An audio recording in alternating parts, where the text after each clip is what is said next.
Are we live? All right, we're live. Welcome, everyone, to a random episode of the ARC Racing Podcast on a Wednesday night. I'm your host, Colby Evans, a.k.a. Starting Park Car on Twitter. And I was not planning to do a live stream tonight at all. But hey, with the recent news that has come out regarding the ARC race at Daytona, and with all the news we've gotten since the test, I thought, why not pile together a small little podcast for you guys tonight? I'm not sure how long we're going to be here. We could be here for 20 minutes. We could be here for 2 hours. Who knows how long we'll be here, but I'm glad you guys are here. We'll let a few more people follow in here as I go through my little intro. Hope you guys like the new little podcast trailer I made using the old CBS or ESPN Speed World intro. I'm going to go through my little intro, and then we'll get right into the ARCA action. Like and subscribe to the channel. Turn on that bell for notifications. You guys never miss a podcast when we go live. Of course, though, that'll be more prevalent later into the season when we actually get this going week by week. Since we're just doing random episodes right now. And follow me on Twitter, Starting Park Car, of course, for all the crazy stuff. You guys know I usually tweet. And check out the racingexperts.com for all NASCAR media-related content. So let's jump right into it, shall we? Because I know you guys are eager to talk about it. Yes, Chris Knight broke it first, and then Charlie Krall, the ARCA PR director, confirmed it. As of right now, we have not just 40 entries, but 47 plus entries for the ARCA race at Daytona. An unbelievable statistic. If you had told me this just 2 weeks ago, I would not have believed you one bit.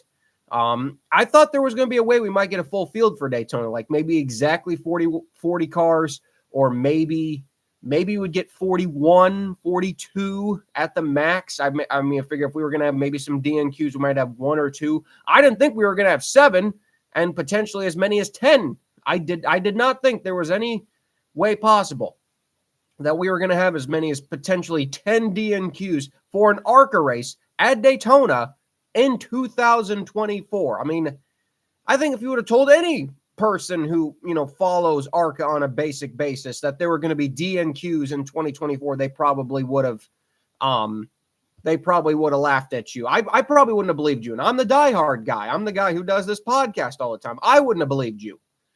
I wouldn't have believed you if you were trying to tell me that we were going to have DNQs for an ARCA race in 2024. But nonetheless, that is true. They confirmed that as of right now, there is 47.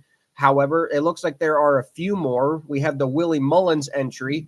Diana Mullins submit her entry, it looks like, recently. So that puts us up to 48. Alex Clubb has kind of low-key announced, didn't really confirm it. Until literally a day ago in one of my tweets, that he'll be bringing a second car, the number 86. So that's 49. So 49 cars right now. Some people have said we might get close to 50 in the early 50s. That would be unbelievable. I can also tell you that'll be absolute chaos in the garage area. I've been where they keep the ARCA cars at Daytona. It's already cramped enough because on the other side of the garage is Xfinity. And Xfinity's projected to have 44, close to 44 entries. So you're going to include the 44 Xfinity entries, and you're going to include the near 50 ARCA entries, the near 42 to 43 truck entries, and the 42 Cup entries. That's a lot of cars. That's a lot of haulers inside Daytona. And man, I just love that aspect of the sport, man. I love that so much. But just what a positivity for the ARCA series, man. For all the crap that we get, the series gets constantly. I mean, I'm not going to lie, guys. There were times where I was concerned, Up until 2017, we had our big 40-car fields. 2018, of course, was the debut of the composite body. Teams had to run it. We could not see Gen 4 cars running with the Gen 6 bodies. 2018 had 39. They did have 40 show up, but one withdrew. 2019 only had 35. In 2020, I'll tell you guys, man, I'll be honest with you. When I saw them in 2020, we only had 33 cars. I was concerned. I was definitely concerned about the future of this series. And note, that was before COVID. In 2020 Daytona, that was before COVID had hit. So in general, like, the car counts were just not doing that well. Of course, we made it through the COVID season. But yeah, 33 cars there. 2021 had 34. 2022 had 36. And 2023, we did have 40, but we had one withdrawal. because that was Andres Perez de Lara. He had to withdraw last year because of his age. So we had 39 by technicality. But still, to go from 33 just 4 years ago to now 49, that is 16 cars more in just 4 years. And this is a series that people had dead to rights. You know, you have so many YouTubers and people just, putting this series to bed. And I get it. I get it in some ways. Fine. Our car counts at the, mid-season short track races are not the best. I get that. All right. There's nothing I can change about that. There's nothing their series can really do about that. They're going to struggle. They always have and they always will. But can we at least be happy about this? I mean, come on. Why do we have to be negative about this? The negativity I saw about this today was so sad. It's like 49 cars for an ARCA race. I mean, that's more than likely more than Daytona 500. I mean, ARCA can brag that they had more cars at the Daytona than the damn Daytona 500. You got to love that, man. You got to love that. But yeah, so I just wanted to talk about that. Obviously, I'm not going to go through all the potential entries because that's a lot of cars. I'm just going to wait for that until the official entry list comes out. I don't know if I've told this yet, but I will be in Daytona, by the way. Alex Club's team sent a very nice invitation to me, and if I wanted to go down there. I had no plans to go to Daytona this year. But Alex Club said, I got room if you want to come with me. So I just want to say thanks to Alex Club for letting me go. So I will be there. I will be there in Daytona just for the ARCA race only. I won't be staying for the 500, but nonetheless, a trip to Daytona is a trip to Daytona. I'm not going to turn that down. So that'll be fun being there with all those people. There's going to be so many things I'm going to want to do. So many great people I want to meet, but, yeah, Daytona is going to be unbelievable, guys. I do wish for this occasion that we did get rid of group qualifying. Obviously, NASCAR wants to kind of rush the series a little bit. So, we don't get to have single car qualifying anymore. But, man, for this occasion, with how many cars we have, how many really competitive teams are showing up, man, we really should have single car qualifying. I believe it's, 5 groups? I remember they used to split it up into 5 groups. They might split it up into 6 or 7 groups this year just because we have more cars running. But usually it was like 5 or 6 groups of 6 or 7 cars. But in my opinion, to be kind of fair, because we do have some slower cars, of course, always in these races. In my opinion, if ARCA wants to be fair, you set it up for 5 groups. And if we have 50 cars enter, well, then you simply put 10 cars in each group. Or if you have 51, 10 cars in each group, and then one group has 11. So if you have that many cars in one pack doing qualifying laps and trying to, see what they can do, that gives the field enough cars to where even if there's a couple of, slower cars in it, it's not going to necessarily hurt everybody else there. So, but I do wish we could get single car qualifying back for this instance because it could send some people home. As you guys, for the people who might not know, it is 34 cars on speed. The top 34 on speed make the show. And then we have, I think it's 5 provisionals and then a past champions provisional if needed. And then if that's not used, I think the 6th car and owner point. So it's like people are like, oh, Brad Smith and Wayne, their cars are not going to make it. Well, I'll tell you, they probably will. All the fast track racing cars, Brad and Wayne, will more than likely be safe because of those precious owner points from last year.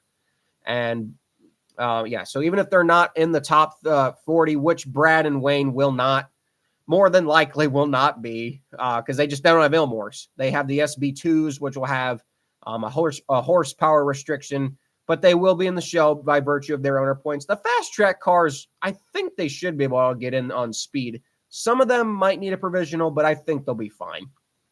But yeah, I really do wish we had single car qualifying for this instance because, like I said, we could send someone potential race winner. We could legit send a potential race winner home, but that's just kind of what we're dealt with. I guess I'll say it because in the public group, it's kind of either we have no practice and single car qualifying, or we have practice and group qualifying. Now, I don't know what you guys in the chat think about that. I kind of like having the practice just to make sure all these teams, especially the ARCA teams, make sure all the cars right, heights are right, everything's good, all that good stuff. I kind of like that. I like that aspect more. but I could understand if some teams, especially guys like Venturini, who show up more than prepared, just be like, hey, let's just go straight to qualifying. But obviously, for a lot of teams in the field, having those practice laps, getting that time in before you go to qualifying is crucial for them. So, but yeah, it's going to be interesting for sure. It will be the luck of the draw, and it is by my count, it is a random draw. It is indeed a random draw at the ARCA trailer. So there's no chance you're going to see all 5 Venturini cars, I guess, but that'd be such a long shot to see all 5 Venturini cars in the same group.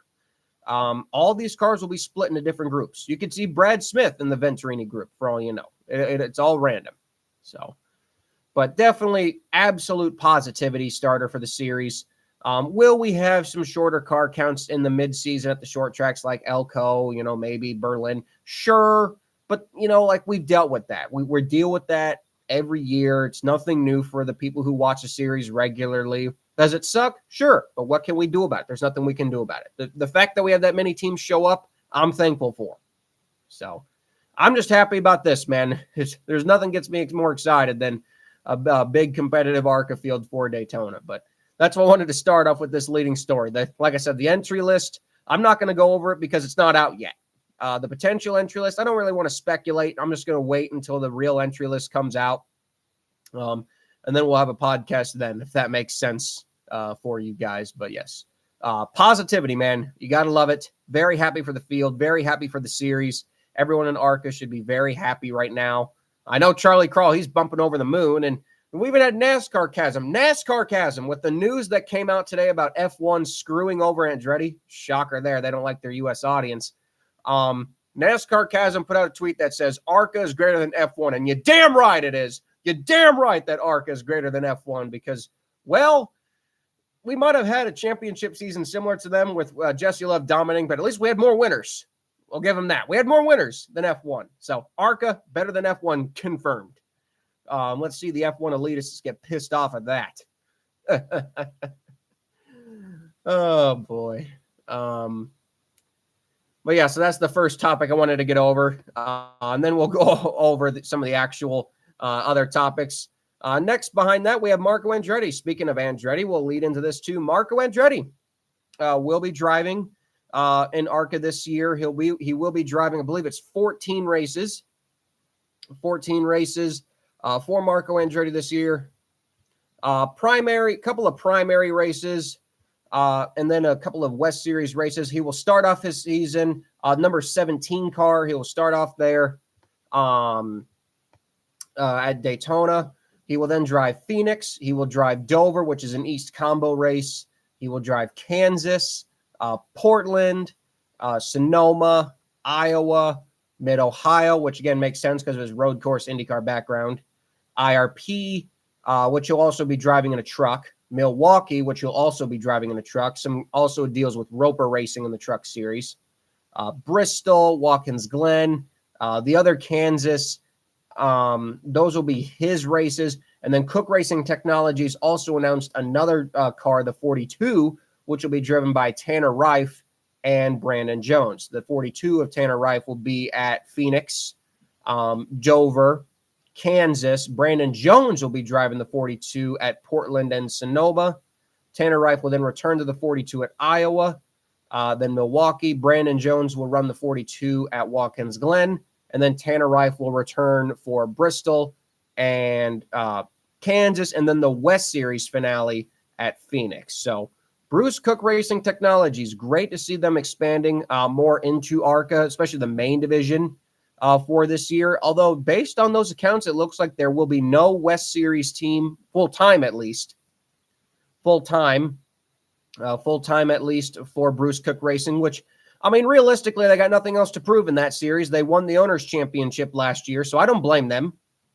I don't blame them for not running the West Series this year. Obviously, when you got Marco Andretti, who's, like I said, brings a lot of attention. I mean, I would say Marco Andretti brings as much attention to the ARCA series as Frankie Muniz does. Andretti's a big name. Marco's still got a big name. I would say that Marco has, in some ways reinvented his career by running stock cars. I mean, he won. I mean, let's not forget, guys, he won the SRX championship with a broken hand. So, I mean, that's just pure badassery. So, Marco Andretti, I think him in stock cars might even be a better fit. than IndyCar. We've seen that he's been more successful, for sure.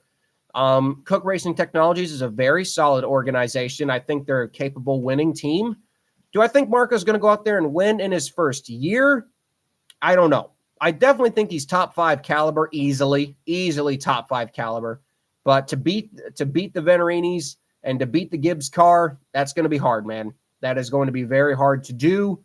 But, I wouldn't count him out on tracks like would definitely not count him out at the West Series races at Portland and Sonoma, especially Sonoma. Would not count him out there.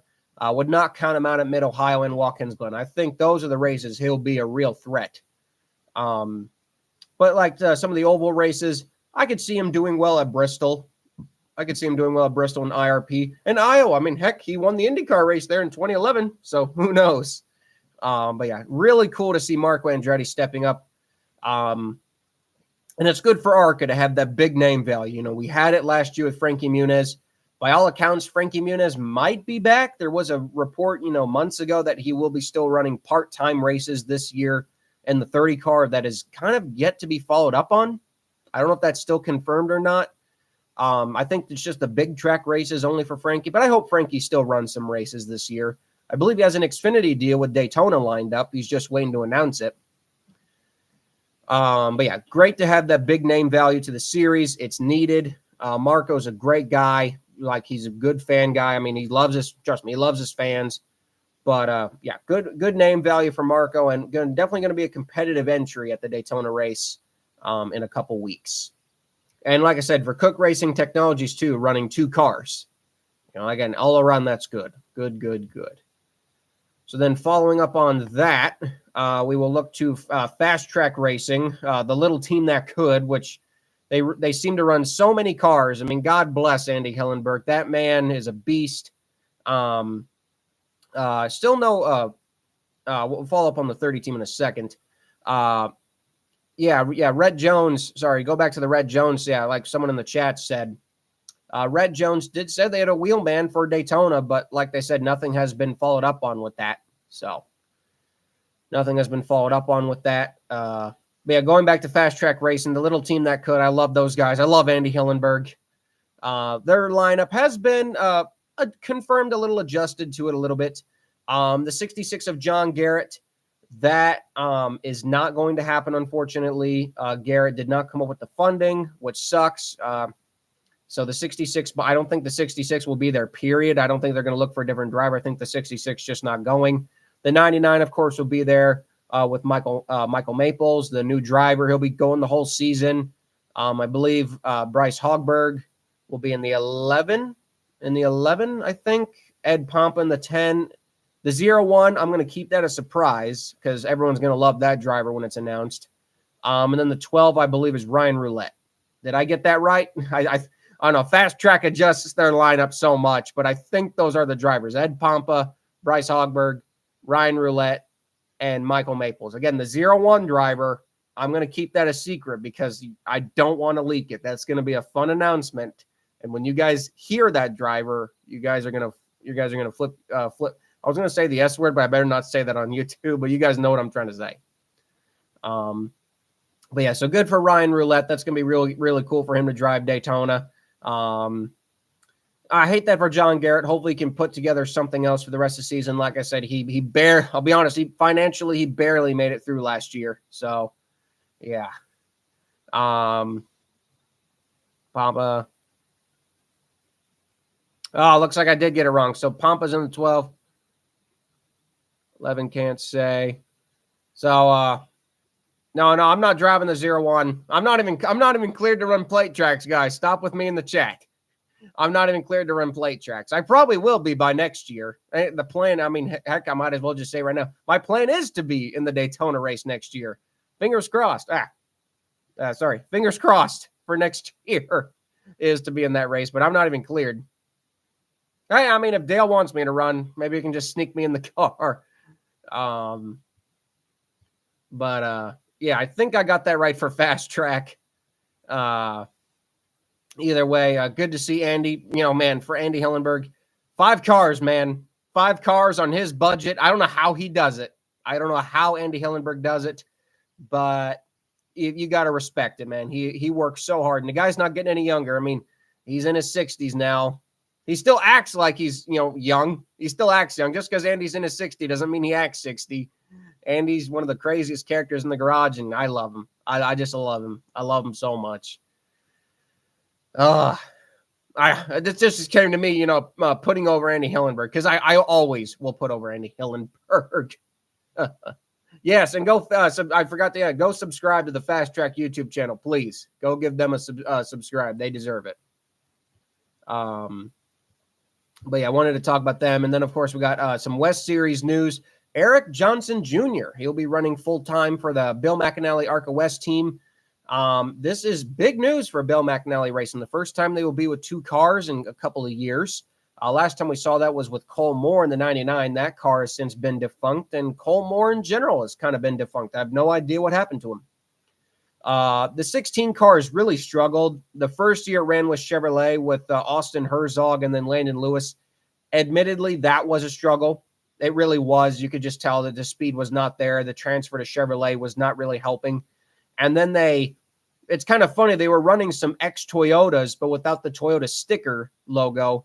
They were kind of just using Toyota bodies for people like Sean Hingorani, people like Eric Johnson Jr., who made a couple starts last year driving Toyota bodies despite probably a Chevrolet engine in the car, which is funny. That's the part I love about ARCA. You only see that in that series. You got to love that. But it's been confirmed now. Eric Johnson Jr. will join Jack Wood, 2 full-time West Series entries. So you talk about the West Series now picking up some real steam. Can Bill McAnally get to 100 wins? He is at 98 wins. He's only 2 away from that precious number 100. Jack Wood, he can crash a lot, but he's a good driver at the same time. It's just kind of, he's got to get better on the driving part, a little better on the driving part. Love that. But yeah, Eric Johnson Jr., I think he'll do well as well today too. I did not see the number 27 West car. Should I look up the Fierce Creature Racing account? Here, I'll do that right now. But as I am talking about it, guys, lost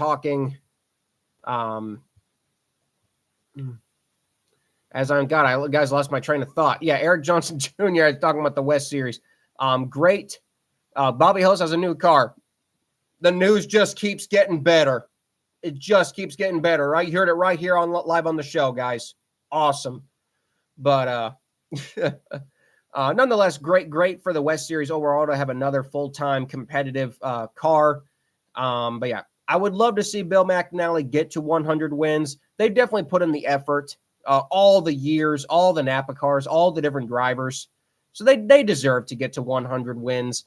Do I think they will get there? Yes. I do think they will get there.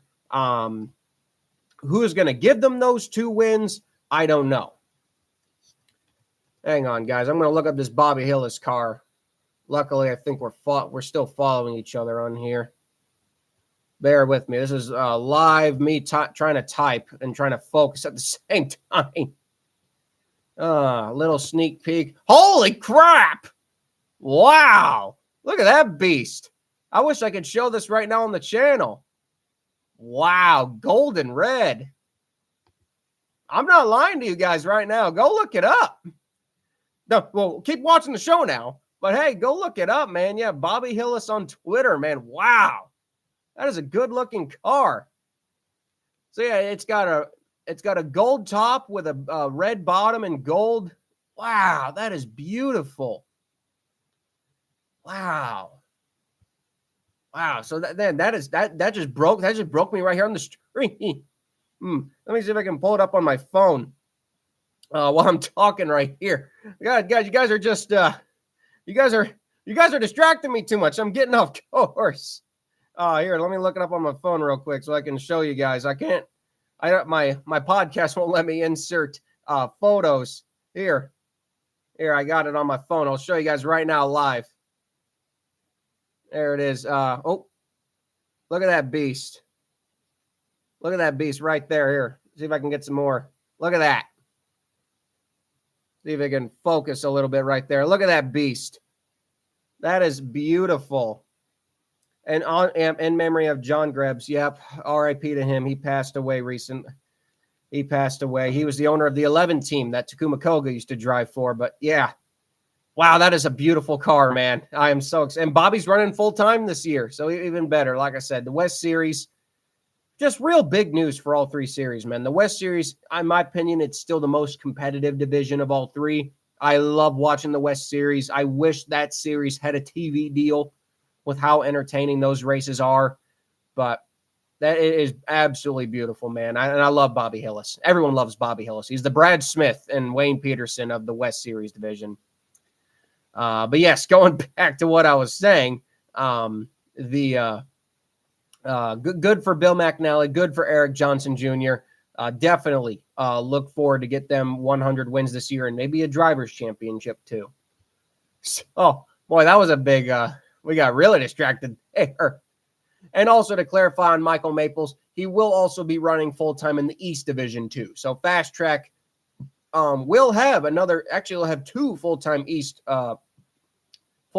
drivers right now. The next one will be announced tomorrow, it looks like. But right now, the 99 will be full-time in the East Division as well.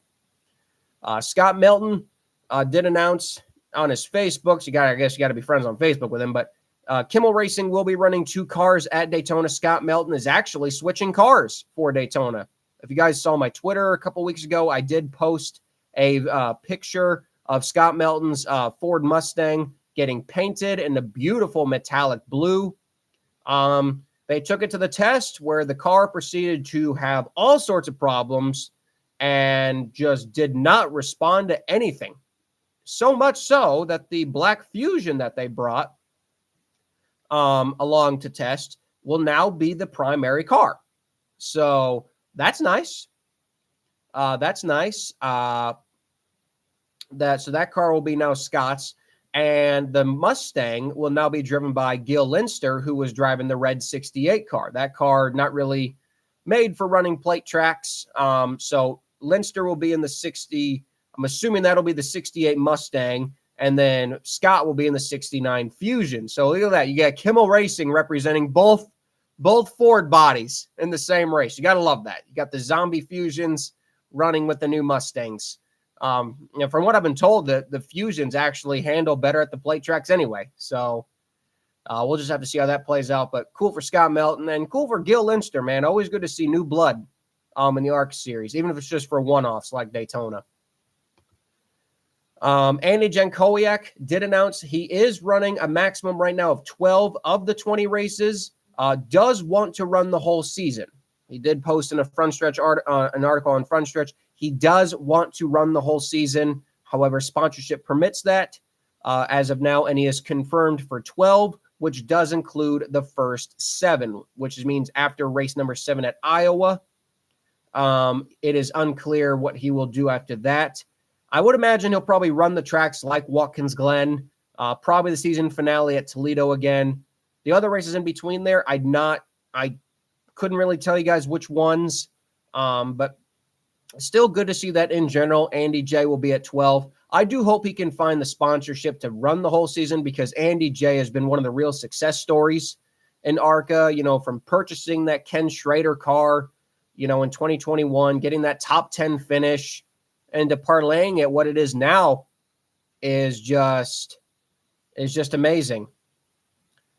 Yeah, Gavin in the chat. Yeah, I know you got to head out, buddy. You're busy, but I'll see. I'll see you at Daytona, pal. But yeah, I'm excited for them. Definitely excited for Andy J. He's such a great guy. I mean, you talk about as blue collar as you can get, but down to earth too. Also, shout out to Whelan. Gotta love Whelan for being a big partner with him. But yeah, they want to run 12 races, maximum, obviously the full season. But as of now, it'll be just 12, including the first 7. So that's good for Andy Jankowiak. But yeah, if you want to go reach out to him on Twitter, go reach out to him on Facebook. He is looking for sponsorship. So am I. But Andy J wants to run the whole season, of course. Rise Motorsports does confirm. Rise Motorsports, the number 31 team. They did have a couple announcements. They are trying to get Mitch Gibson to run the 31 car at Daytona. They just need a little bit more sponsorship dollars to confirm it there. So if you want to go help out Mitch Gibson, Go check out the Rise Motorsports Facebook page for more information on that. Outside of their full East schedule with Rita Goulet, they have confirmed some tracks that they will be at.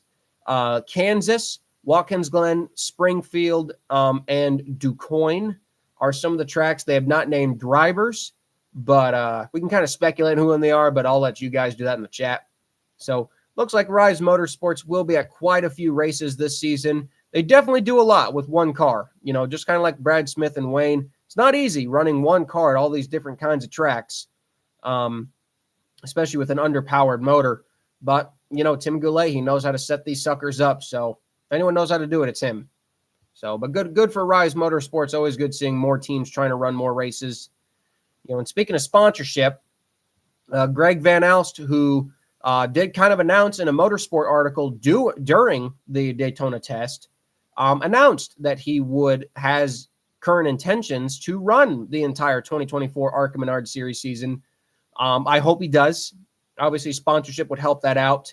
So, the Daytona winner from last year, guys, he needs sponsorship. So, if we could get Greg Van Alst some sponsorship for Daytona, hopefully, since he posted that about a week or two ago, hopefully Greg can get that sponsorship out. And because I know he's bringing two cars. He's bringing two cars to Daytona, him and Isaac Johnson in the 34. So that'd be nice. That'd be nice if we could see the 35 there with some sponsorship at the end of the day. They're a force to be reckoned with. And, man, Greg Van Alst, I wouldn't count him out again as an underdog pick for Daytona for sure. And with Isaac Johnson there as maybe a pusher or a drafting partner, it could be even harder to beat this year. So the only unfortunate part is that, Bruce isn't here anymore, which sucks. R.I.P. Bruce Van Alst. Man, that was such a sad story last year. And the car was destroyed at Talladega beyond repair. So that's kind of the sad part. For anyone who does not know, yes, the car that Greg won with at Daytona last year is gone. The car was damaged beyond repair. The front clip was just mangled after his hard crash at Talladega. So by all accounts, this is a new car. And that car, I don't know where it went, but it is not the same car. So that sucks. But, keep Greg Van Alst out there. He's definitely one to watch for sure. Other topics, Dale Quarterly will run 7 races this year across a couple of races in the Truck Series, such as COTA. Daytona, Portland, Sonoma, Mid-Ohio, both dirt tracks, Illinois and DuQuoin, and Watkins Glen will be a part of his schedule.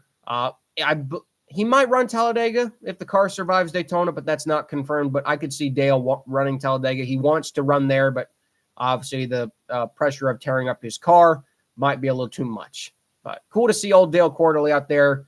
Again, got to love the old guys in the series, especially when they're ultra competitive. And Dale Quarterly, even in his early 60s, has shown that, man, with just a little bit more of a step up, he could be right there competing with them for the win. And then kind of some of the other biggest news to come out is Tony Brideinger will be returning to Venturini Motorsports, which was expected. I mean, we've been really pretty much calling that anyway, but it's good to see it's finally confirmed. Tony Brideinger is running the number 25, which we also called. I mean, we pretty much all called that, and it's not necessarily a shocker to anyone. We kind of all expected this news, but she will be running the number 25 full time this year for Venturini. So look at that, man. Yeah, like I said, 5 full-time cars for Venturini. 5 full-time cars for Venturini. The number 15 of Chris Wright, the number 20, which will have various drivers. The 2 announced right now have been Jake Finch and Gio Ruggiero. You got the 22 of Amber Balkan, new number for Venturini. The 25 of Tony Brideinger, and the 55, which will have various drivers in it, primarily Gus Dean, who will be doing part-time in that too. So big step up for Venturini this year, man. And I will say, Venturini's got some good drivers in there. Can they be beat this year? I think they can. I love Big Bill. I love Big Bill so much. He's the best.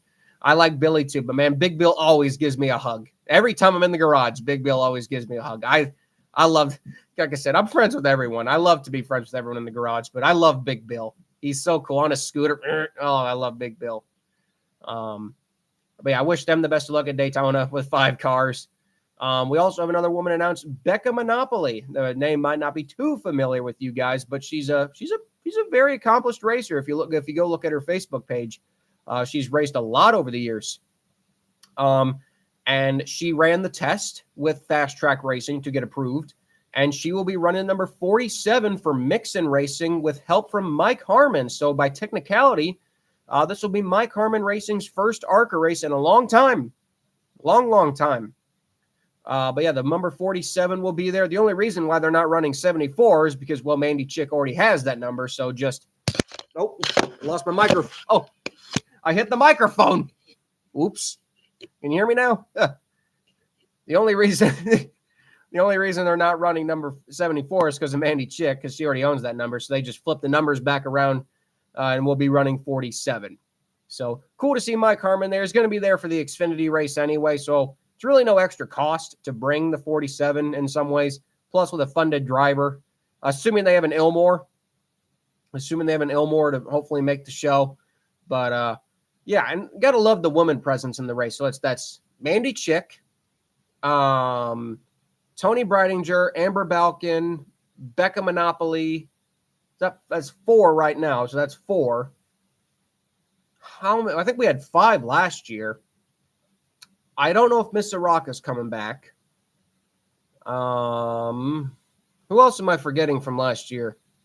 Brittany Zamora. I'm not sure. I don't know what her plans are. We know Deegan's not coming back.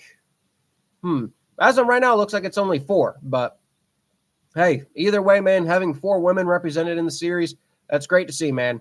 That's definitely great to see. I hope they make the show. I love Mike Harmon. Everyone knows I'm a big Harmon Racing fan, but I'll be honest with you, man, the pressure is definitely going to be on them with no owner points, having to make the show on time. Nothing's been confirmed for Natalie Decker yet. Yeah, she was in the race last year. That's the name I'm forgetting. Patrick Emmerling is running the 53 car. I don't think he's going to have Decker run it. So I think Decker might be looking for an Xfinity race instead of ARCA. Hey, Cody Dennison's in the chat. Camelot 331. Good to see you, Cody. Cody's going to be in the race too. Cody's going to be in the race too for the people who might not know, who might not are not familiar with him. He will be in the race for a team. I'm just going to keep it right there. I don't want to. He kind of told me to keep it private, so I'll keep it private for you, Cody. I love you, man. But yeah, Cody will be in the race too.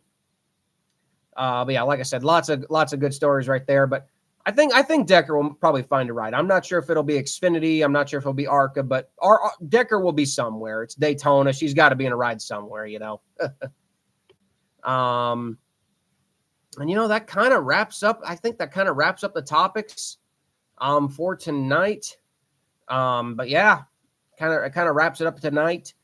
I think, do I have anything else? Let me check, guys. Let me check my topics list. Oh, I forgot Connor Zilisch. Yeah, sorry, guys. Yeah, keep staying. Connor Zilisch, 17 years old and won a Rolex. Yes, I'm 22 years old, man, okay? I'm 22 years old. I'm trying to make my first start this year. And a 17-year-old just goes out there and wins in the class in the Rolex 24. It's like, boy, do I feel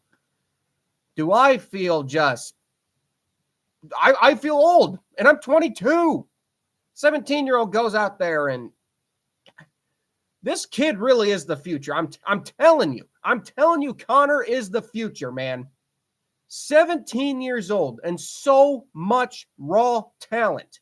I don't think I've seen so much raw talent at this young of an age, maybe in the 20s, but to be 17 years old and this talented, because that 18 car, man, they didn't just luck into their Rolex 24 class victory. They dominated the LMP2 class. Connor led his class while he was in the car. So, I mean, it's not like they lucked into this. They won that race for their class. I mean, very impressive victory for that team. And now he's 17 years old and flexing a Rolex. Hopefully he'll be wearing it at the ARCA race. Because I think he'll be there. He'll be there as a guest as of the 28 team. He'll be there anyway with Trackhouse. But hopefully he'll be flexing his Rolex. I'd love to see that thing up close. But yeah, man, good for him. And yeah, great pickup by Trackhouse. And the one thing I did want to mention him is that in an article, it did mention that he will be running most, if not all, of the E-Series races this year for Pinnacle Racing Group. I hope they run all of them just to have him run for a championship. Pinnacle Racing Group, I just think maybe those rookie problems they had is what cost them the championship last year. But, man, I tell you, for as much crap as the E-Series gets, and some of it, I join in because some parts of the E-Series are good, some parts of the E-Series are bad. But as of right now, man, we have a decent title fight in the E-Series. You got William Swalch in the 18, Gio Ruggiero in the 20, and if Connor is full-time, I'm telling you, even though that's only 3 cars, that's a heck of a title battle. That's 3 very evenly matched cars. And I'll be honest with you guys, despite the mighty 18 car, I'm even wearing the shirt, even though we know that 18 car is very mighty, I don't think Williams the favorite in terms of those 3 drivers. I really don't. I actually put Gio as the favorite for the E-Series championship right now. In my personal opinion, I really do think Gio's the favorite for the E-Series championship. And then I would maybe put William and then Connor a very close second. Like, I'm actually really now excited for the E-Series championship too. And like I said, that's the best news possible. All 3 ARCA divisions right now have something good going for them. And that is so good to see, man. So good to see. Because sometimes it's just the main series is having a positive time, whereas the other 2 are struggling. But no, all 3, the West Series division has multiple full-time competitive championship caliber drivers. The main series, arguably going to have its biggest resurgence season in a long time. And the East Series, the division that we lack on. We do, we're not the most positive about the East Series sometimes, but I try to, keep it positive, but, I stay blunt with it too. But I can finally say that I'm actually looking forward to an East season this year for the first time probably since 2020, before COVID hit and then screwed everything up. Because I'll admit, 2021, 2022, and 2023, some of those were hard to watch. They were. I'll be honest with you. Some of those were hard to watch. They were not the best. But, man, even if we only have 15, 16 car fields for the East Series races, if you got those 3 guys running at the front every single week, sign me up, man. I think that's good content right there. And sometimes all you need is 3 cars to put on the best race. Now, could we have more? Sure. We could have more for sure. More hopefully announced. Because, again, we have let's see here, full-time East drivers. I'm going to try to remember this right now. William Swalch. Okay, William Swalch, Gio Ruggiero, Connor Zilisch, Rita Goulet, D.L. Wilson, Michael Maples. I want to say Brad because they'll probably call him to help fill up the field. I think a second full-time Venturini car, but not a full-time driver. Is Dale Shear running full-time East again? I wasn't sure about that. If I'm missing any, I'm sorry, but I think that's the full-time East Series lineup for sure. But I think this will be the strongest East season that we've seen in a long time, for sure. But yeah, good for Connor Zilisch. But yeah, boy, it does feel weird feeling so old at age 22 and knowing that there's another driver who's got a Rolex. Oh boy. But anyway, guys, I think that's probably going to be it for me now. Because I got nothing else to talk about. Realistically, like I said, I wasn't even going to do a podcast tonight, but we had so much news coming out of the test that I wasn't able to cover on those podcasts. And a lot of stuff that I didn't want to wait all the way up until the Daytona preview episode to talk about. So, yeah, I'm glad you guys tuned in to this random. Well, we got Tyler Scottfield in the 07 part-time East. Another announcement. Gotta love it, man. Just non-stop excitement here. Oh, I wish I could get some background music for this show, guys. That would help a lot, but oh, that's great. So we'll yeah, I'm gonna log off here now. Thank you guys for watching this random ARCA podcast. I love y'all. Can't wait for this season. It's going to be a big action-packed ARCA season. Like and subscribe to the channel, of course. Turn on that bell for all notifications. You guys never miss a podcast when we go live for this season. Tyler Scottfield in the 07 full-time. Well, there you go. Another full-time East car right as we end the I should just stay live forever so we can keep the news coming. So, all right. Well, I'm going to get off here now, guys. Have a good night. Colby Evans signing off, and we'll see y'all. We'll see y'all at the Daytona preview. Colby Evans, Starting Park Car signing off. Goodbye, salute. Bye-bye.